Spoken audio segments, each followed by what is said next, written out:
Bonjour à tous, aujourd'hui je suis en compagnie de Charlotte. Charlotte est massophysiothérapeute. Bonjour. Alors est-ce que Charlotte, tu peux nous expliquer un petit peu en quoi consiste le métier de massophysiothérapeute? Alors, pour faire court, parce que ça peut prendre très longtemps à expliquer. D'accord. Pour faire très court, on utilise en fait le praticien en massophysiothérapie équine va utiliser plusieurs techniques manuelles et des techniques adjunvantes pour lever des points de tension musculaire, comme par exemple des courbatures après un effort. Ça peut être aussi pour améliorer l'afflux sanguin dans l'organisme du cheval, pour avoir une meilleure récupération après un effort ou après un choc ou après un trauma. Par exemple, un cheval qui a été en posture antalgique pendant un moment, pour éviter justement qu'il prenne des positions un peu trop bizarres et qu'il y ait trop de tension musculaire derrière.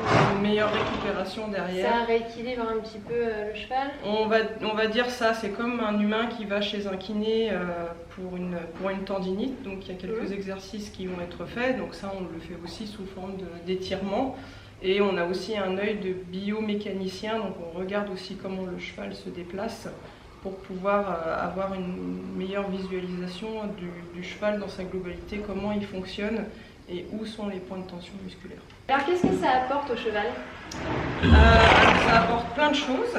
Alors déjà, comme je disais, ça peut apporter déjà un meilleur afflux sanguin. Ouais. Donc après, toujours après un effort par exemple, on va avoir une meilleure récupération pour le lendemain. Alors c'est vrai que après, comme moi je suis issue du milieu du complet aussi, c'est vrai qu'on a, à haut niveau, on va avoir les épreuves sur plusieurs jours. Donc ça permet d'avoir une meilleure récupération au jour le jour. Mais après ça peut être aussi sur un suivi de chevaux c'est peut-être pas vraiment loisir, mais ça peut être vraiment pour tous les chevaux, pour qu'ils soient bien dans leur corps. C'est vrai que c'est comme nous, si on se lève le matin et qu'on est tout courbaturé, la journée va être plus longue que si on est bien dans ses baskets, sans tension musculaire de partout. Et c'est vrai que quand on fait les massages, les techniques qu'on utilise jouent sur le système nerveux du cheval. Donc ça permet aussi la sécrétion d'endorphines qui vont générer un état de bien-être chez le cheval et peut apaiser des douleurs aussi. À quel type de cheval est-ce destiné? Alors vraiment à tous les chevaux. Ça peut être du poulain nouveau-né au cheval qui est en fin de vie. C'est vraiment très très large. Alors c'est vrai que je fais peut-être beaucoup de comparatifs entre les humains et les chevaux, mais c'est vrai que le praticien va avoir un peu le même œil. C'est vrai qu'un kiné humain va s'occuper de bébés, comme il peut s'occuper aussi de personnes âgées. C'est vraiment très très large, parce qu'en fait un organisme, et on le prend dans sa globalité. Donc après c'est vrai qu'on va pas utiliser les mêmes techniques pour un poulain et pour un cheval d'âge.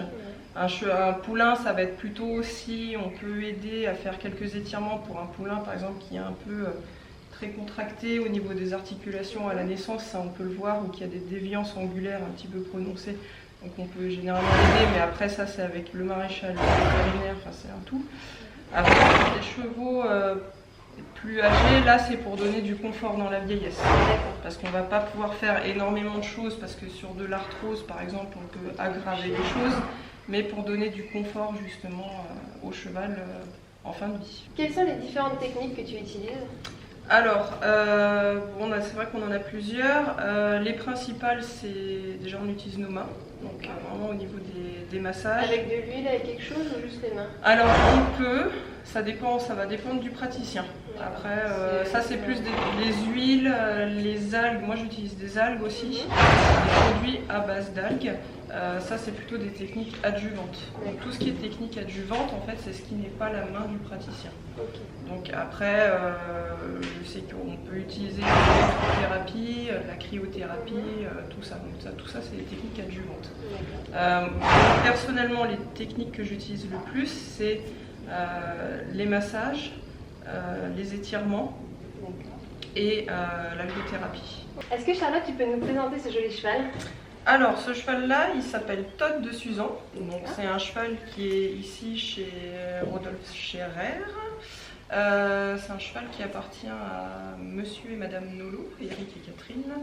Donc c'est un cheval qui est là, donc il court d'ailleurs dans 2 semaines. Dans 2 semaines, le 3 étoiles de Saumur, donc en complet. Et c'est un cheval que je suis cette année, moi, sur les étapes du Grand National de complet. Et du coup, tu te déplaces à chaque concours? Voilà, je me déplace avec eux à chaque concours. Tu prépares avant aux écuries et sur le concours? Voilà, avant, pendant et après. Et après aussi. Voilà. Ok. Alors, je vais vous montrer une technique de massage assez simple qui peut être utilisée quotidiennement. Bon, déjà, si c'est fait 1 fois par semaine, je pense que c'est largement assez. C'est une technique que nous, on utilise en tant que physiothérapeute déjà pour préparer l'organisme du cheval quand on va masser et qu'on utilise aussi à la fin de chaque massage pour drainer l'organisme en fait. Donc ça, c'est quelque chose que vous pouvez faire avec n'importe quel cheval, de n'importe quel âge, sans souci, sans risque.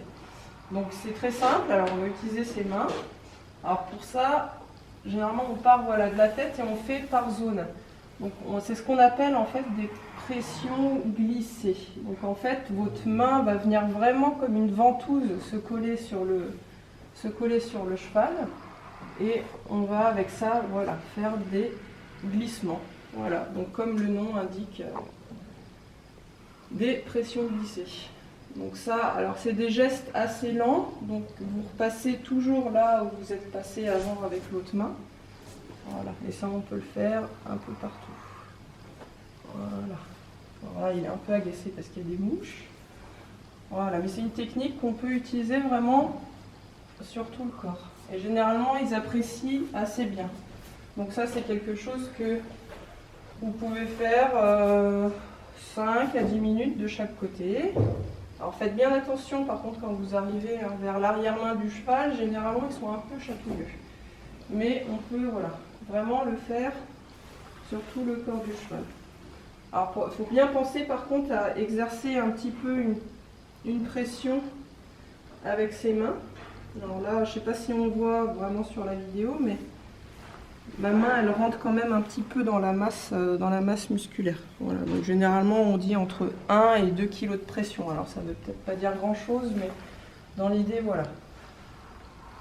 Alors après, on peut descendre, je peux descendre aussi sur les membres, parce que c'est bien d'aller aussi drainer les articulations, les tendons. Donc on descend jusqu'en bas.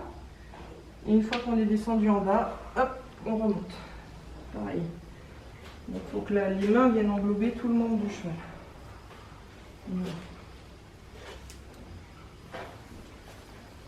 Voilà, et vous allez voir qu'au bout d'un moment, le cheval commence à se détendre aussi. Donc ça, ça peut être fait quotidiennement, même sur des chevaux qui sont un peu excités, un peu chauds, on va dire. Ça, c'est quelque chose qui peut être bien avant le travail. Alors après, ça va dépendre aussi des chevaux. Il y en a qui aiment bien quand ça reste assez superficiel, donc on ne va pas trop rentrer dans la masse. Ou alors, il y a d'autres chevaux qui ne supportent pas quand on reste trop sur la peau, ils préfèrent qu'on rentre vraiment dans la masse. Donc ça, après, ça c'est quelque chose qu'il faut soi-même, on connaît vraiment bien son cheval.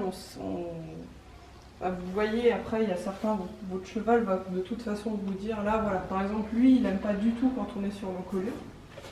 Donc généralement, je ne me tente pas trop sur l'encolure. Et je préfère faire le corps plus avant que d'aller faire l'encolure. Quel est le prix moyen d'une séance de massophysiothérapie ?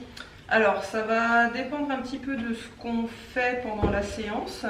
Parce que comme on utilise plusieurs techniques, des fois on peut faire le cheval entièrement, ou des fois on va faire juste les membres aussi. Donc ça dépend aussi de la demande du client, le cheval, sa pathologie, etc. Mais en général, il faut compter environ 60 € par séance. Okay. Après, c'est vrai que sur des suivis, après on fait généralement des tarifs. Qu'est-ce qui te plaît, Charlotte, dans ce métier ? Déjà, je peux être avec les chevaux tous les jours. Donc ça, c'est vrai que c'est assez sympa. Et puis, c'est une approche complètement différente. Moi, je suis surtout cavalière au départ, et c'est vrai que c'est une approche complètement différente du cheval, et j'aime bien parce que on passe vraiment un moment avec le cheval. Voilà, et on peut le voir évoluer aussi après sur plusieurs semaines, sur plusieurs mois, voire même des années après. Donc c'est vrai que c'est ça qui me plaît vraiment. Quelle formation as-tu suivi pour être massophysiothérapeute? Alors, moi j'ai fait ma formation à Chantilly. Alors la formation c'est chez Madame Bénédicte Lucaso. C'est sur 1 an. Et maintenant elle a ouvert des écoles un peu partout en France. Donc à Bordeaux, toujours à Chantilly, il me semble peut-être en Rhône-Alpes aussi, et une en Belgique. D'accord, voilà. Très bien. Eh bien, merci Charlotte pour cette vidéo. Mais merci à toi. Et puis nous, on va suivre aussi les résultats de Todd du coup au concours de Saumur. Je vous mettrai un petit peu ses résultats et puis comme ça tu pourras nous faire aussi un petit débriefing du concours. Oui, pas de souci. À bientôt. À bientôt.